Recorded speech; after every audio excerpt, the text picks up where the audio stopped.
sound of bell ringing holds special significance for firefighters. Historically, the toll of a bell summoned members to the station, signaled the beginning of a shift, notified a department of a call for help. This all started back in 1865. New York City Fire Department commemorated the death of Abraham Lincoln by ringing the bells. Departments also sounded a bell when a firefighter died in the line of duty. One of the most meaningful series of bells is commonly called striking the 4 5s. Today we will once again do that, however we're going to modify it by ringing 5 times.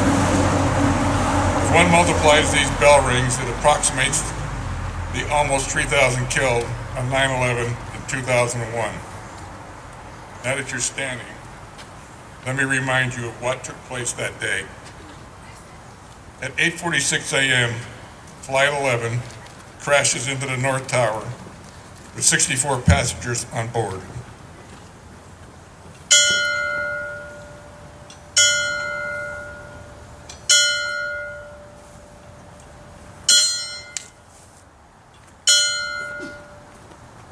At 9:03 a.m., Flight 175 crashes into the South Tower with 65 passengers and crew on board.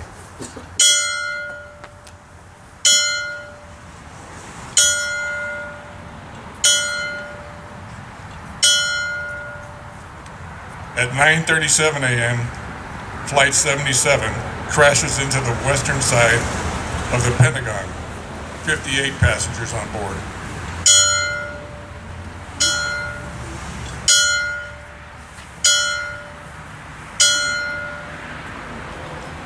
At 10:13 a.m., Flight 93 is crashed by its hijackers and passengers into a field in Somerset County, Pennsylvania, with 44 on board.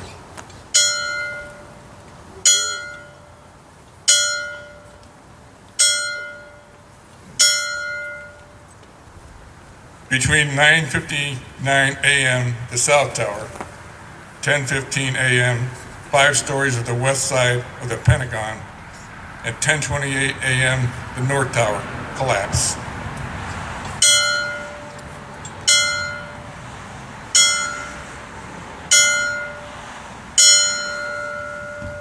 Thank you for your respect. Will be a familiar face to many of you as the former Assistant Fire Chief of our Fairfield Harbour substation, Matt Spirko.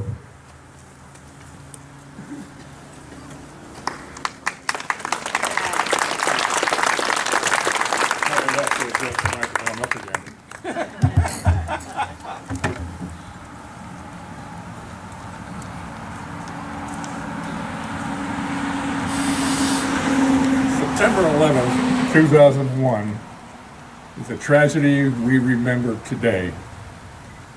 Borrowing the phrase of Franklin Delano Roosevelt, it is a day that will live in infamy.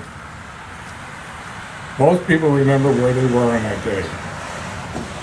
I was at work and I received a call from my wife asking if I had heard that a plane had hit one of the Twin Towers. I said I had not. At that point in time, they thought it was a private plane.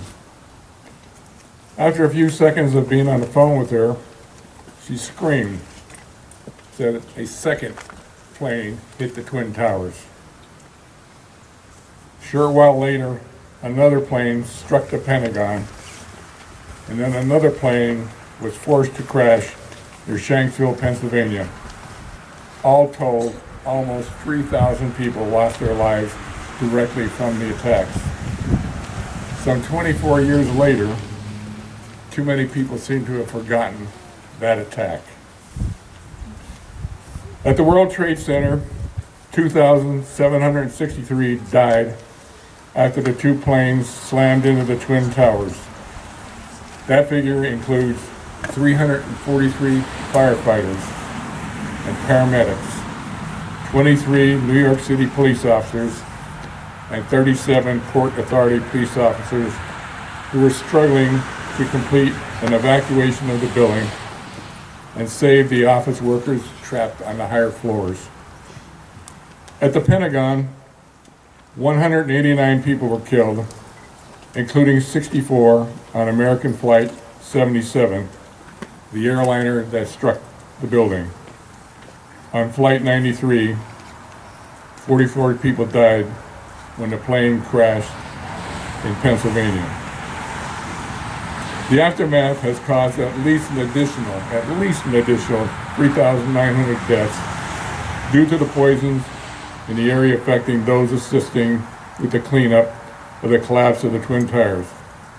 One of our own residents, Vinnie Albanese, became a victim and died of bladder cancer. He was only 63 years old in 2010 when he died. Vinnie was a firefighter in New York City for 38 years, as well as a brigadier general in the New York Army Guard. One would never guess by his interaction with those of us in the department that he had all those 38 years of experience. He was willing to learn as well as teach. A plaque is here on our 9/11 monument in memory of Vinnie. The monument is constructed in part from steel from the fallen Twin Towers. Members of your Tri-Community Volunteer Fire Department volunteered at their own expense and time to go to New Jersey and retrieve the pieces that are in place here in the monument. While the monument may be here in Fairfield Harbour, it is adjacent to the Station Number 3 of Tri-Community Volunteer Fire Department. It is a memorial to all the victims of 9/11, but especially to the firefighters who lost their lives in response to the attack. Tri-Community Volunteer Fire Department is an all-volunteer fire department. Certified fire department members spend numerous hours in training to obtain their certification. Approximately 270 hours goes into that training. The state of North Carolina requires, after certification, to take at least 36 hours of training every year. Most firefighters in our department do at least 120 plus hours. By the way, in addition, they all work full-time jobs, have families, and when the call comes in to respond to the event, fire, accident, or boat rescue, they're there within minutes of notice. This is what firefighters do. They serve their communities, at times putting their lives at risk to help others. When you drive by this monument, remember those that lost their lives on that day that will live in infamy. But remember also those living among you today, ready to serve you at a moment's notice. Thank you.